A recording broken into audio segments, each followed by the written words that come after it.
지금부터 고려 정치사를 아주 간략하게 살펴보겠습니다.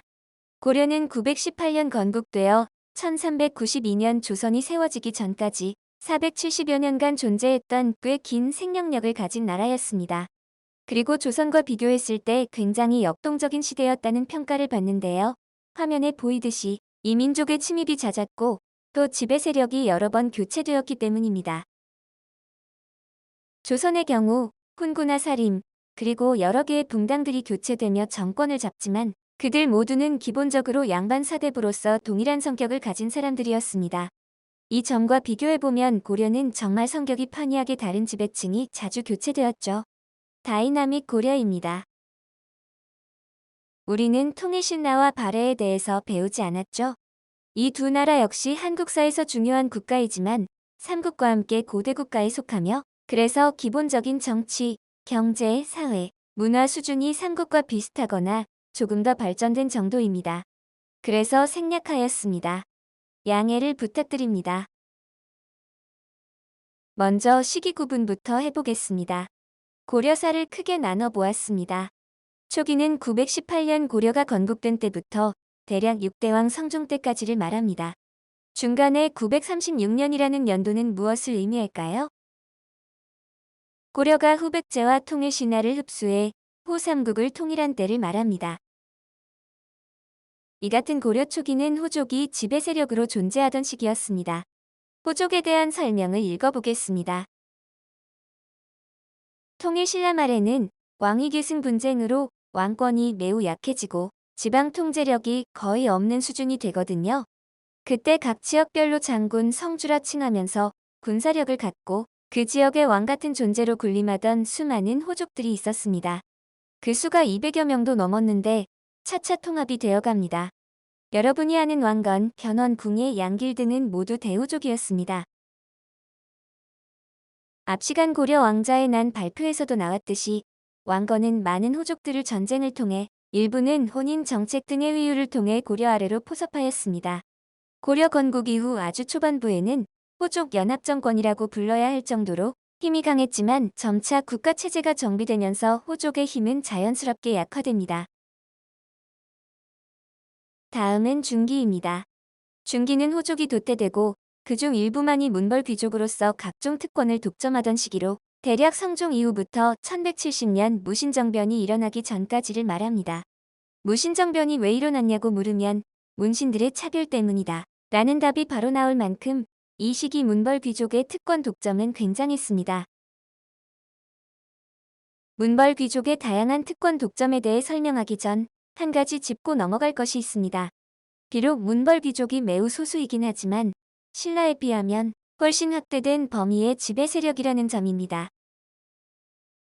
신라는 왕족 김씨 중에서도 진골이 정치 핵심에 참여하는 폐쇄적인 사회였습니다.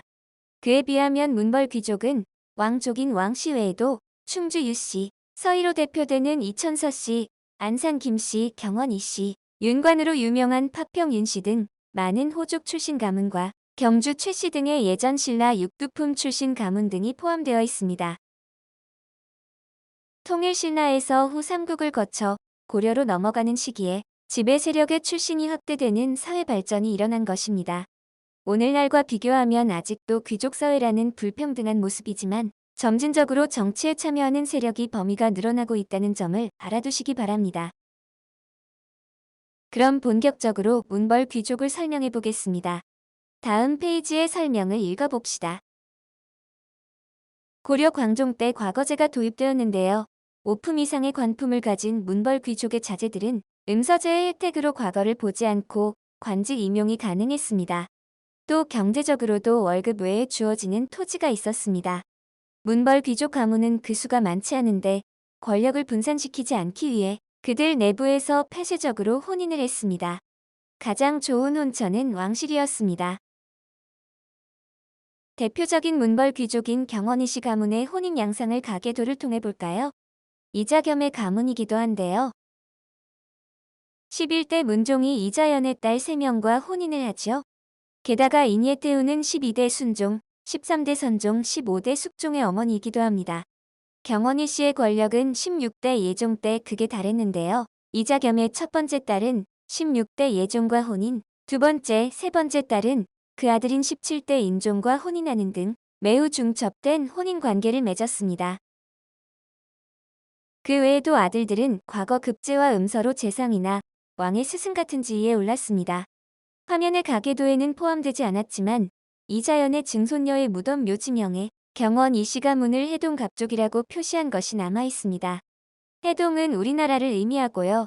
갑족이라는 것은 오늘날 갑을 관계할 때 그 최고라는 의미의 갑입니다. 경원 이시 가문의 당시 위세가 어떠하였는지 짐작할 수 있습니다. 이처럼 소수 기득권 세력이 사회의 모든 권력과 부를 차지하고 있으면 새롭게 과거제로 등용한 사람들이나 중소귀족들의 불만이 점점 커지게 될 것입니다. 왕인 인종 또한 자신의 할아버지이자 장인어른인 이자겸의 권력 남용을 제어하고 싶었을 테고요. 이러한 갈등이 표면으로 드러난 것이 이자겸의 난입니다. 한편 이자겸의 난 전후로 고려의 정치적 상황이 뒤숭숭한 분위기였는데 대외적인 면에서 큰 변화가 하나 일어나죠. 새롭게 동아시아 지역에 강자로 여진족이 일어나 금나라를 세우고 고려에게 신하가 될 것을 요구해 온 것입니다. 이때까지 고려는 여진족을 얕보고 있었지만 여진족의 세력이 현실적으로 너무 강해서 외교적으로 저자세를 보일 수밖에 없었습니다. 그래서 1126년부터 고려는 금나라를 상국으로 모시게 됩니다. 이러한 현실에 대해 많은 고려인들은 불만을 가졌습니다. 한편으로는 거란과 북송을 무너뜨린 금의 창끝이 고려로 향할지 모른다는 두려움도 있었을 것이고요. 이러한 답답하고 분한 현실 속에서 시원하게 문제를 해결할 수 있다고 호언장담하는 사람이 등장하였는데 그 사람이 바로 묘청이었습니다. 묘청은 서경으로 천도하기만 하면 고려의 모든 문제가 해결될 것이라 주장해서 인종도 처음에는 묘청의 말을 들어 서경에 궁궐을 짓고 여러 차례 행차했으나 천도까지 단행하지는 않았습니다. 그러다가 묘청이 서경에서 반란을 일으키게 되고 곧 진압됩니다. 이것이 묘청의 난 묘청의 서경천도 운동입니다. 이처럼 고려 중기는 문벌 귀족 사회가 형성되어 전개되다가 이자겸의 난과 묘청의 서경천도 운동으로 크게 동요했다라고 정리할 수 있겠습니다.